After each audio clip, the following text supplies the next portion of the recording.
శివం కాదు, నా పేరు శవం కాదు.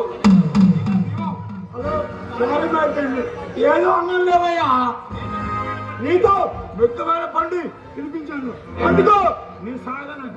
అది ఏమిటో చెప్పొచ్చుగా. నేను ఏమి ఒకరిని అర్జెంటుగా లేపియాలి. అందుకో నీ సహకారం నాకు కావాలి. చూడండి పాపారావు గారు, ఇప్పటికీ చాలా నీతో చెయ్యి కలిపి ఎన్నో నేరాలు చేస్తున్నాము.